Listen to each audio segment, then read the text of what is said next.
بسم الله الرحمن الرحيم ওয়ালাইকুম আসসালাম রহমতুল্লাহি ওয়া বারাকাতুহু। লাস্টে রয়েছে 024। ভাই, আপনি প্রশ্ন করেছেন যে বেতর নামাজ বিষয়ে আপনি শুনেছেন দুরকম কথা। একটা কথা যে বেতর যদি কাজা হয়ে যায় ওটা আর পড়া লাগে না, ওটা না পড়লে চলে। আর আরেকটা কথা শুনেছেন আরেকজনের কাছ থেকে যে বেতর যদি কাজা হয়ে যায় ওটা পড়াই লাগবে, তবে দিনের বেলায় পড়তে গিয়ে, রাতের কাজা বেতর দিনের বেলায় পড়তে গিয়ে এই বেজোড়কে জোর করতে হবে। যেমন কারো যদি 1 রাকাত বেতর পড়ার নিয়ম থাকে 2 রাকাত পড়বে, 3 রাকাত পড়ার নিয়ম থাকলে 4 রাকাত পড়বে, 5 রাকাত নিয়ম থাকলে 6 পড়বে। এভাবে বেতরকে জোড়া করে পড়বে। তো কোনটা সঠিক? আসলে কি বেতর পড়তে হবে না বেতর না পড়লে হবে না? এ বিষয়ে যেটা আমরা বলবো ব্যাখ্যামূলক উত্তর, যে বিতির সালাতটা আসলে এটা ওয়াজিব ফরজ সালাত নয়। যদিও হানাফি মাযহাবে এটা চালু রয়েছে, বিশেষ করে ইমাম আবু হানিফা থেকে বর্ণনা হয়েছে, উনি বলেছেন যে বিতির সালাত ওয়াজিব। পক্ষান্তরে তারই 2 স্বনামধন্য শাগরেদ আবু ইউসুফ মুহাম্মদ তারা বলছেন যে না, বিতির ওয়াজিব নয়, বরং বিতির হলো সুন্নাহ। হেদায়া সহ বিভিন্ন গ্রন্থে পাওয়া যায় হানাফিদের। তাহলে আবু ইউসুফ মুহাম্মদ তারা হানাফি মাযহাবের হওয়ার পরেও তারা বলেছেন যে বিতির ওয়াজিব নয়, সুন্নাহ। সুতরাং যারা বিতিরকে সুন্নাহ মনে করেন বা সুন্নাতে মুআক্কাদা মনে করেন, তাদের নিকটেই এই মাসআলা যে যদি বিতির কেউ না পড়ে, ছুটে দেয় বা ছুটে যায়, যদি না পড়ে তাহলে তার উপরে কোনো গুনাহ বর্তাবে না। পক্ষান্তরে যারা ওয়াজিব মনে করেন তারা বলেন যে বিতির নামাজ যদি না পড়া হয় তাহলে গুনাহ বর্তাবে। তো এই হিসাবে হতে পারে যে মুফতি আপনাকে ফতোয়া দিয়েছে যে বিতির পড়তেই হবে, হয়তোবা উনি হানাফি সাহেব, আবু হানিফার মাযহাব অনুযায়ী ফতোয়া দিয়েছেন। তবে আমরা বলতে পারি যে বিতির পড়াটা একটি গুরুত্বপূর্ণ সুন্নাহ। বিতির পড়াটা সুন্নাত, এবং রাসূলুল্লাহ সাল্লাল্লাহু আলাইহি ওয়াসাল্লাম সফর গায়র সফর সর্বাবস্থায় এই সালাত আদায় করতেন, ছাড়তেন না। সেই হিসাবে এই সালাতের প্রতি আমাদেরও গুরুত্ব আরোপ করা উচিত এবং যত্নশীল হওয়া উচিত, এবং পরিত্যাগ করাটা উচিত নয়। অতএব আপনার যে বিতর ছুটে যায় মাঝে মধ্যে, বা তাহাজ্জুদও ছুটে যায়, তাহাজ্জুদ বিতর মানে জাগতে পারেন না বা অন্য অসুখ বিসুখের কারণ, তো আপনি যদি এটা না পড়েন তো ইনশাআল্লাহ কোনো সমস্যা নেই, আপনার উপর কোনো প্রকার গুনাহ বর্তাবে না। তবে আপনি নেকি থেকে বঞ্চিত হলেন, এই আর কি। আর যদি পড়েন তো পড়ার ক্ষেত্রে রাসূলুল্লাহ সাল্লাল্লাহু আলাইহি ওয়াসাল্লাম থেকে একখানা সহিহ হাদিস রয়েছে যে রাসূলুল্লাহ সাল্লাল্লাহু আলাইহি ওয়াসাল্লাম বিষ ব্যথার কারণে অথবা ঘুমের কারণে যদি রাতে তাহাজ্জুদ নামাজ পড়তে না পারতেন, তাহলে দিনের বেলায় তিনি 12 রাকাত নামাজ পড়তেন। তো রাসূলুল্লাহ সাল্লাল্লাহু আলাইহি ওয়াসাল্লাম সাধারণত 11 রাকাত নামাজ পড়তেন, যেটা মা আয়েশার হাদিস থেকে প্রমাণ। তিনি বলছেন যে রাসূলুল্লাহ সাল্লাল্লাহু আলাইহি ওয়াসাল্লাম রমাদানের বাইরে 11 রাকাতের বেশি পড়তেন না। বুখারী মুসলিম শরীফের হাদিস।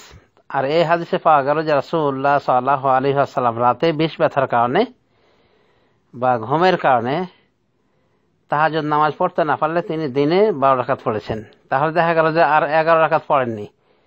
তো 11 রাকাত 12 কেমনে হলো? তার মানে বিতরকে জোড় করে দিয়েছিলেন। এই জন্য সৌদি আরবের শেখরা বলেন, শেখ বিন বাজ, শেখ উসাইমিন সহ বড় বড় ইসলামিক স্কলাররা বলেন সৌদি আরবের, যে যদি কারো বিতর কাজা হয়ে থাকে এবং কাজা যদি দিনের বেলা আদায় করে, আর এটাই উচিত, তো ওই সময় বিতরকে সাফা করে পড়বে। মানে 1 রাকাত বিতর পড়ার কারণে নিয়ম থাকলে 2 করবে, 3 নিয়ম থাকলে 4, 5 নিয়ম থাকলে 6, এভাবে। কাজী এটাও সঠিক কথা। তবে বিতর আপনাকে পড়তেই হবে বা তাহাজ্জুদ আপনাকে পড়তেই হবে এমন কথা নাই। বিতরকে যারা ওয়াজিব মনে করেন তাদের দলিল সঠিক নয়।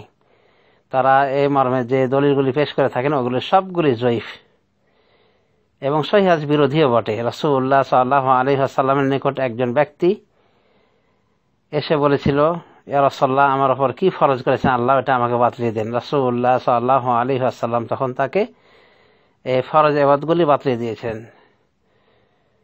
তাকে বলেছিলেন তোমার 5 ওয়াক্ত নামাজ ফরজ। তখন উনি বলেছিলেন, আর কি আমার ফরজ আছে আমার উপরে নামাজ হতে? তিনি বলেছিলেন লা ইল্লা আন তাতাওয়া, না একমাত্র যদি তুমি নফল হিসেবে আদায় করো তাহলে সেটা আছে, নফল আদায় করতে পারো, ফরজ বলে কিছু নাই। তখন ওই লোকটি এভাবে আরো কিছু এবাদত জানতে চান, মানে রাসূল সাল্লাল্লাহু আলাইহি ওয়াসাল্লাম তাকে বলেন তোমার ফরজ রমজান মাসে রোজা রাখা ফরজ, এভাবে ইসলামের শরিয়া বিষয়গুলি মোটা মৌলিক বিষয়গুলি যখন বলে দেন, তখন উনি যাওয়ার পথে উনি বলেন যে আল্লাহর কসম করে বলছি যে এই বাতলে দেওয়ার কথার উপরে আমি কিছু বেশিও করবো না কমও করবো না।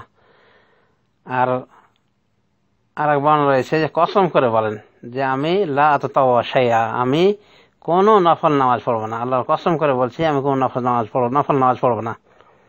রাসূলুল্লাহ সাল্লাল্লাহু আলাইহি ওয়াসাল্লাম যখন এই লোকটিকে দেখে চলে যাচ্ছে এ কথা বলে, তখন তিনি বলেছিলেন যে আফলাহ রাজুলুন ইন সাদাকা, লোকটি সফল কাম হয়ে যাবে যদি সত্য বলে থাকে, বা বলেছিলেন দাখালা জান্নাতা ইন সাদাকা, লোকটি যদি সত্যবাদী হয়ে থাকে তাহলে সে অবশ্যই জান্নাতে প্রবেশ করবে।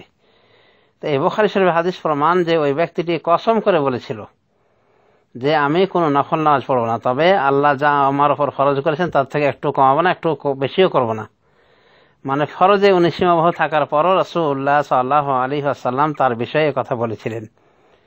তো যদি ভিতর ওয়াজিব হতো তাহলে ভিতরের মতো একটা ওয়াজিব ছাড়াই কি করে সে জান্নাত যেতে পারে বা জান্নাতের টাইটেল পেতে পারে বা সফল কাম হতে পারে। সুতরাং ভিতর যে ফরজ ইবাদত নয় তার প্রমাণে এই হাদিসটাই যথেষ্ট, বুখারী শরীফের হাদিস। অনুরূপভাবে আলী রাদিয়াল্লাহু আনহু থেকে বর্ণনা আছে, উনি বলছেন ইন্নাল বিতরা লাইসা বিহাতমিন কাহাইয়াতিস সালাতিল মাকতুবা, বিতরটা জরুরি না, ওয়াজিব নয়, ফরজ সালাতের মতো। ইন্নামা হিয়া সুন্নাতুন সান্নাহা রাসূলুল্লাহ সাল্লাল্লাহু আলাইহি ওয়াসাল্লাম, এটি সুন্নাহ, রাসূলুল্লাহ সাল্লাল্লাহু আলাইহি ওয়াসাল্লাম এটিকে সুন্নাত হিসাবে সংবিধিবদ্ধ করেছেন। তিরমিজি শরীফের হাদিস। তো এই হাদিসে আলী রাদিয়াল্লাহু আনহু স্পষ্ট করে বলেছেন যে বিতরটা সুন্নাহ, এটা রাসূলুল্লাহ সাল্লাল্লাহু আলাইহি ওয়াসাল্লাম সুন্নাহ হিসাবে সংবিধিবদ্ধ করেছেন। অনুভাবে উবাদা বিন সামিতের হাদিস রয়েছে বুখারী আবু দাউদ শরীফে। উনি যখন শুনলেন যে আবু মুহাম্মদ নামক এক ব্যক্তি উনি বিতরকে ওয়াজিব বলছেন, তখন উবাদা বিন সামিতের সাহাবী বলেছিলেন কাযাবা আবু মুহাম্মদ ভুল বলেছেন, মিথ্যা বলেছেন। এই মিথ্যার অর্থ করা হয়েছে যে ভুল, আবু মুহাম্মদ ভুল বলেছেন, অথবা বিতর ওয়াজিব এটা কথা তার ভুল। সুতরাং বিতর ওয়াজিব নয়। আর বিতর ওয়াজিব না হলে এখান থেকে প্রমাণ হয়ে যায় যে বিতর যদি কেউ ছেড়ে ছুটে দেয় বা কারো ছুটে যায়, সে কারণে তাকে আল্লাহ গুনাহ দেবেন না, বা বিতর নামাজ পড়তেই হবে, না পড়লে গুনাহ হবে, এরকম কথা এই সমস্ত দলিলের আলোকে বাতিল প্রমাণিত হয়। অতএব বিতর সালাত পড়তেই হবে, না পড়লে গুনাহগার হতে হবে, এমন কথা সঠিক নয়। তবে বিতর সালাত পড়াটা একটি গুরুত্বপূর্ণ কাজ। রাসূলুল্লাহ সাল্লাল্লাহু আলাইহি ওয়াসাল্লাম বিতর সালাত এবং ফজরের 2 রাকাত সালাত, ফজরের পূর্বে 2 রাকাত নামাজ অর্থাৎ সুন্নাহ, তিনি কোনো সময় ছাড়তেন না মর্মে বুখারী শরীফে হাদিস রয়েছে। এই জন্য এগুলো পরিত্যাগ করা ঠিক নয়। তবে ঠিক নয় এই পর্যন্তই বলা যায়। আর কেউ যদি ছেড়ে দেয় সে কারণে সে গুনাহগার হবে, এমন কথা বলা দলিল সম্মত নয়। তবে তার অনেক কল্যাণ এবং নেকি হাতছাড়া হবে, এই আর কি।